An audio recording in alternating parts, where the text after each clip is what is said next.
Hi, and welcome to today's 4 Minute Mark. We're in Mark chapter 5, and we're going to start with verse 21. When Jesus had again crossed over by boat to the other side of the lake, a large crowd gathered around him while he was by the lake. Then one of the synagogue rulers, named Jairus, came there. Seeing Jesus, he fell at his feet and pleaded earnestly with him. "My little daughter is dying. Please come and put your hands on her so that she will be healed and live." So Jesus went with him. A large crowd followed and pressed around him. And a woman was there who had been subject to bleeding for 12 years. She had suffered a great deal under the care of many doctors and had spent all she had. Yet instead of getting better, she grew worse. When she heard about Jesus, she came up behind him in the crowd and touched his cloak, because she thought, "If I just touch his clothes, I will be healed."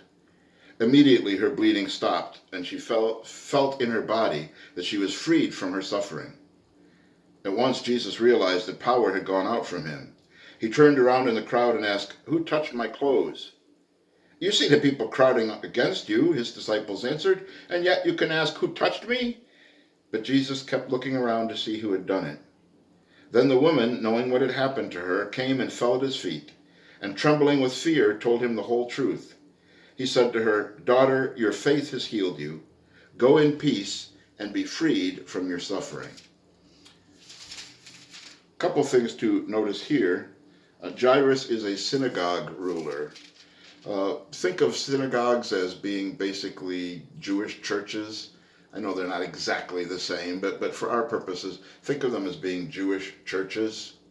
And Jairus is one of the leaders of this establishment. And Jairus comes, and once again, like with the demon-possessed man, he falls at Jesus' feet. Now, Jairus could have said, "I am a leader in the Jewish community. I'm a leader of a synagogue. I'm a pastor. I'm an elder. I'm a deacon. I'm the treasurer. I count for something. I am the class's clerk." But he comes and falls down at Jesus' feet because he knows that Jesus is the one with the power. Jesus is the one we worship, and he's going to beg. He's going to beg because he knows Jesus is the only one with the power to heal his daughter. So he pleads earnestly, "My little daughter is dying. Please come and put your hands on her so that she will be healed and live." So Jesus goes with him. And some of you have had that experience of pleading with the Lord for your relatives, for the health of your relatives.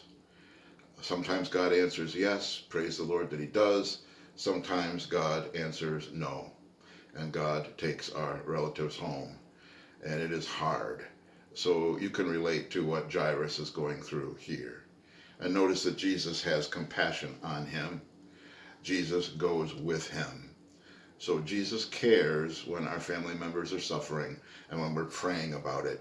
And he shows his care here. He goes with Jairus. And a whole crowd of people follow with him. I've been watching that documentary, The Last Dance, about Michael Jordan, and how everywhere Michael goes, there's a huge crowd around him. The same thing with Jesus. A huge crowd is now with Jesus, following Jesus, bumping up against Jesus, touching Jesus. And yet, there's one woman whose touch meant something special happened. And we will cover some more of that tomorrow because it looks like we're almost out of time. So we'll see you then. Bye-bye.